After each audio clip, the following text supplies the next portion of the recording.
Okay, so what do we have here? Westworld, shout out to you. Another breakdown of breaking news for Harry Potter, the season show. Let's get to the reaction of the video.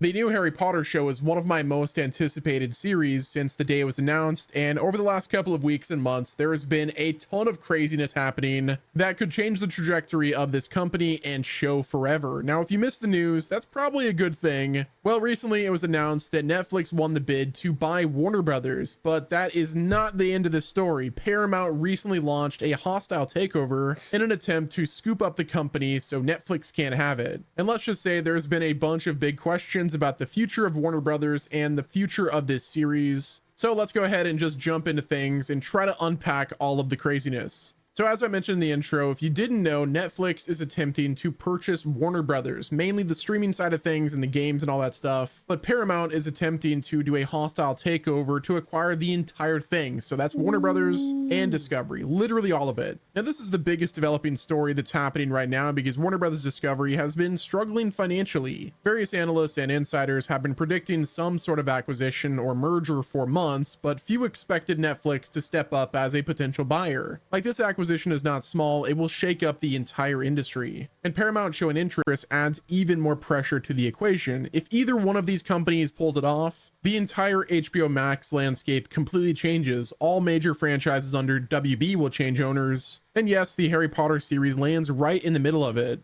So where does this leave us with the rebooted series? Should fans be worried, and is there a chance that Harry Potter's show could get delayed, restructured, or moved to a completely different streaming service? I think the obvious choice is yes. If Netflix were to acquire Warner Brothers, that would lead to a massive change up. Netflix has never really shown interest in keeping their content siloed. They like to own everything that they produce. And they also like to cut projects that don't match their cost structure. The Harry Potter series is one of the most expensive shows ever attempted, and early reports are suggesting that each season could run close to House of the Dragon numbers. Which these kind of budgets might scare Netflix because they prefer long-term profitable investments rather than, prestige projects that drain cash. Does that mean that Netflix could cancel Harry Potter's show? Not likely. That would be incredibly dumb for them. They would be purchasing one of the most valuable IPs in existence. They would want to push it, market it, and create spin-offs most likely. But Netflix is known for making pretty aggressive cuts and favoring faster production cycles. So could the tone of the series change? Perhaps the marketing change entirely? The way the seasons are structured, could all of that change? I think it is very possible. However, it was reported that after the acquisition, David Zaslav will be a part of the team with Netflix. And Yeah, I was gonna say, if they own Warner Brothers, they're gonna own the team. So a lot of people think that everything's going completely going to change overnight, and that's not the case with any company, even your own company that you work for. If a big company comes along, or agency or whatever, takes on from another agency or company, it's rare that they're going to completely change everything, because the name might be the same, but the employees most of them stay, if not all of them. In most situations, from what I know anyway, they don't just get rid of all them employees. They they do recontracts, offering people stuff and so on and so forth. They don't just get rid of everyone. So it's more likely that it's going to stay the same, maybe little tweaks here and there. But that's the same thing they said about James Gunn's Supergirl and all that. Is that all going to change? It's not going to just they're not just going to completely scrap stuff, man. No, that's not how things work. They've got contracts and stuff already signed. There's a lot of things going on that you don't know about. So it's not that's not just gonna they're not just gonna scrap and fire everyone. They can do, but that's rare, and that would be stupid, very stupid thing, because obviously Warner Brothers is a big company, and it's been a thriving company for so many years. From when I was a kid, Roger Rabbit and I could go on. There's loads of lists. So they must have some type of know-how about them for so many years. People that have been getting to them, getting all this stuff going, to where it is till today.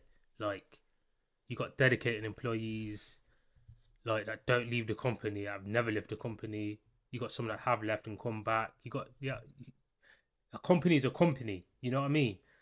Like I don't know. I don't. Sometimes I don't like when people talk about all these stuff like everything's gonna change and hold your horses, man. They're just in the middle of like negotiating and stuff like that, and who's gonna buy what. And even then, things don't just change, as I said, overnight. Like, yeah, it don't work like that. Like that's crazy for someone to still come and buy a company and just change everything overnight. They need to like do a lot of stuff before that happens. Really, like a lot of stuff, like and really reconsider certain stuff. So yeah, when I hear this stuff, I just think, yeah, that's not how a company runs. But whatever. What do I know?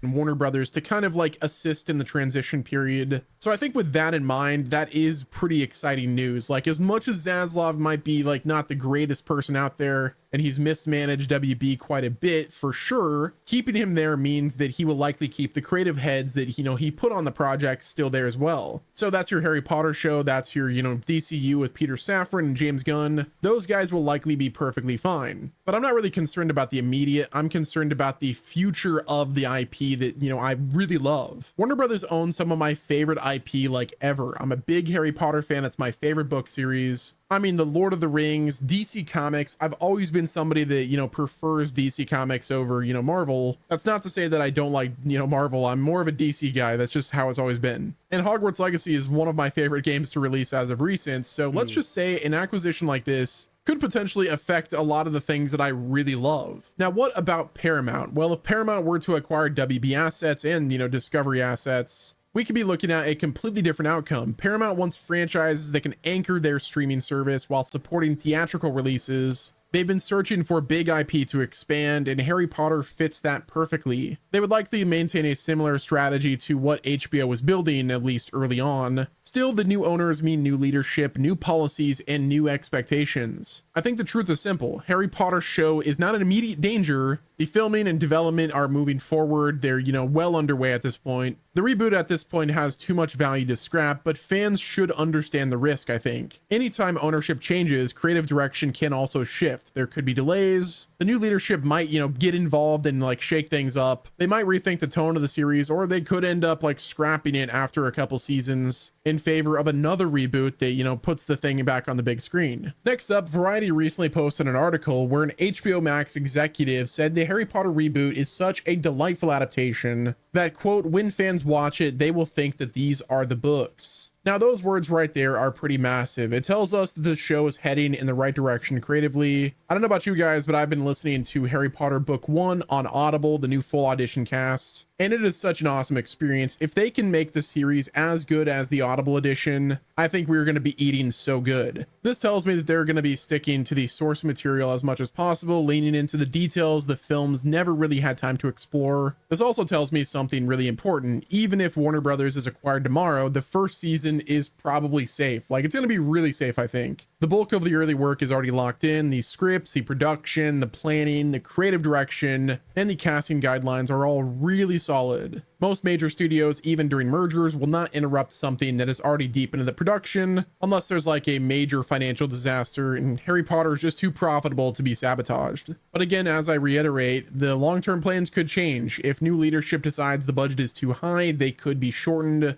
Well, for now, based on Variety's comments, I think the team is confident. They certainly seem proud of what they're making, and nothing about the acquisition talk suggests season 1 will collapse or get reshaped for before release. Now, I believe they're filming both 1 and 2 back-to-back, so maybe even both seasons of the show will be perfectly fine as well. Now, here's where things start to get really interesting. One of the major talking points floating around inside circles is that an acquisition of Warner Brothers could actually result in more Wizarding World content, not less. Which that's because the Harry Potter franchise remains one of the most valuable properties that WB owns. It still sells, it still attracts viewers, it still moves a lot of merchandise, and the reboot show is expected to bring a massive surge of interest when it releases. If Netflix were to get control, they would likely want to expand the universe. Netflix loves to stretch, successful projects into multiple ones. Now, I would say you could look at The Witcher, but everything they've expanded has been pretty disastrous. But look at the other Netflix originals that they've tried to do. They've definitely done their best to expand things and spin them off when it makes sense. Now imagine a show based on the Marauders, or imagine a series or like a movie centered around the rise of Voldemort with the very first Order of the Phoenix. Netflix would not.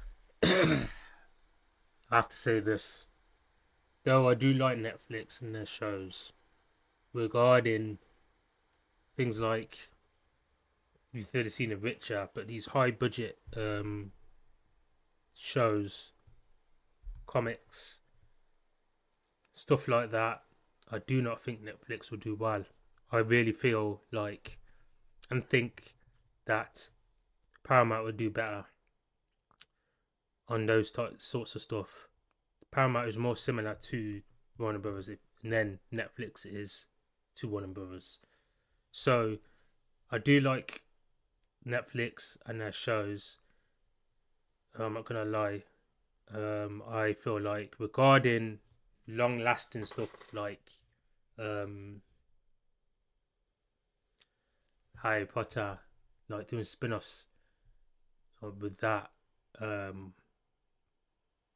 DC world doing spin-offs with that, I feel like they'll do a bad job. In my personal opinion, I don't think they'll do good. I think Paramount would do better with that type of stuff. Yeah, that's just my personal opinion. I don't think Netflix will do well. Look what they did to The Witcher. I'm talking about like high quality stuff. They do good with a bit something that's a bit lower, and like Witcher's not like high like Harry Potter in my opinion. That's a To me, Witcher is not of that level of Harry Potter of DC comics. Witcher's not on that level, and they messed that up. That's the highest level of like something like a superhero type of stuff. Um, like also back in the day on Netflix, they had superhero stuff, but they didn't produce the superhero stuff. From what I know, they had it on. They had Jessica Jones. They had Iron Fist. They had Luke Cage. They had all these things, but they didn't really produce anything, did they? From what I know, it was just on their platform, like streaming platform. I don't think they would, if they owned it and they did everything regarding the direction of the spin-offs and stuff, and they owned everything. I don't think they would do a good job. I think Paramount would do better. But yo, I don't know. To me, they've shown signs of not doing well. So why give them more to not do well with? Like they had their chance with The Witcher. That was to me their biggest chance, and they effed that up really bad. I'm trying to think of there anything else that Netflix had where they had control of like who they picked regarding the producers and the directors and stuff. And I can't think of any except from The Witcher. I'm talking about like superhero stuff or franchise stuff like Harry Potter and stuff like that. I don't think they're going to do well with it. I don't think they will do well with it, and I feel like they should. If I was to pick between, and this is hard for me to say because I love Netflix, between Paramount and Netflix doing well with that type of stuff, I would put my money on Paramount doing well with it. Or to be honest, I just don't know why Warner Brothers don't just take a loan or something and just, yeah, maybe it's just me and try to stick around because either way, I don't think it's going to be as good. And either way, they do a good job most of the time with certain stuff. Over the years, I'm talking about. If you look at everything over years, they're definitely done a good job of a lot of good projects. I don't know, man. Maybe it's time to give other people a chance to see what they can do. I don't know, but I just feel like Netflix has had that chance with The Witcher, and yeah, it didn't do well. Other shows like the Wednesday, like Stranger Things, they're different. They're different. You guys that know will understand what I'm talking about. talking about like staying true to the fans and stuff like that, making a show. Because when they're taking on these shows, like as I said, the Batmans of the world, Supermans and stuff like that, taking on something that's been around for years, it's very hard to keep the grounded feel of the shows. And I don't think Netflix will stay true to that. I feel like they'll be doing what Disney do, where they care more about the money until it's too late. Well, not too late, but it's been going on for so long and it's been consistently crap after crap after crap. They've had to go back to the guys that made it what it is. So much so, they're using these brothers, yeah, the Russo brothers, to push their stuff. Like Avatar, Fire and Ash. Like, in my opinion, I'm not a big fan, but I don't feel like this one, the Fire and Ash, is doing so well. And they're using Doomsday and Avengers and stuff like that to push that movie. So what does that tell you? So yeah, that's just my opinion anyway. And I think it's quite obvious that these streaming sites like Disney Plus, like Netflix is different. I'm going to lie to Disney Plus, but you know what I mean. I could say Paramount Plus, but you know what I mean. Like Disney, they're different, but it doesn't seem like they're doing well on that side of stuff. Another thing as well, I don't want to keep going on, but the whole entertainment aspect of everything regarding movies, TV shows, music, entertainment in general is changed. Like, it's not what it used to be. And I feel like some of it's good because it's giving average Joes like me an opportunity in a lot of ways to, I guess, somewhat break through and become, I guess, wealthy somewhat. But at the same time, it's just like it used to be a special thing to have, to be in a, I don't know, it's hard to explain, but it used to be special, like TV shows and stuff, and that special Hollywood, if you want to call it, stardom thing that we used to witness when we were little kids, that is long gone. We ain't gonna get that no more. So there's a good side and a bad side to this. I think that obviously this is mainly to do with social media and the way it's gone, but you can't have, it's not yin yang basically. You can't have one without the other. You got more opportunity for average Joes to become millionaires and stuff more than ever, to travel the world and whatever, etc., make money. But at the same time, I'm talking about the entertainment space and the world as well, but entertainment space at the moment. But at the same time, you're not getting that stardom anymore like we used to, like that Hollywood stardom, A-list stardom thing. It's gone. It's dying. Even in music, it's gone. Music's not the same anymore. It's all the same. Like, yeah. Sit on a franchise this big. Now, if Paramount took control, they would also want expansion. Paramount is hungry for flagship franchises. They want universes that they could build on for years. They already have Star Trek, Yellowstone, Mission Impossible, Transformers, Sonic. Adding in Harry Potter to the mix would give them an entirely new world to grow as well. They would likely greenlight extra projects to compete with what Disney has done with, Star Wars and Marvel. So yes, the reboot show, feels a bit uncertain at times, but ironically, a sale might lead to more content than we ever expected. Is that going to be quality content? I will leave that up for you guys to decide. I think the biggest question is whether or not the tone and direction would stay consistent on whether or not each new project would reflect the taste of all of the new owners. Regardless of who ends up with the rights, the wizarding world is just too valuable to let it sit untouched, and an expansion is almost guaranteed. Next up, with 2025 wrapping up, when will we get our first teaser trailer for the Harry Potter series? Well, if people have been asking nonstop for a good reason, when we usually hear about film in progress, casting updates, and, executive praise, and in this case, a corporate acquisition, we always ask the question, when will we see footage of this series? Let's take a look at the timeline. The Harry Potter reboot was announced in 2023, so we are now deep into the development window. Now, with them filming both season 1 and season 2 back to back, that's a rumor, When could we actually see the first season trailer? Could we get a trailer in 2026, likely in the latter half of the year? I would say the answer is yes, absolutely. In fact, 2026 feels like the perfect year for a teaser. Like, just imagine we get something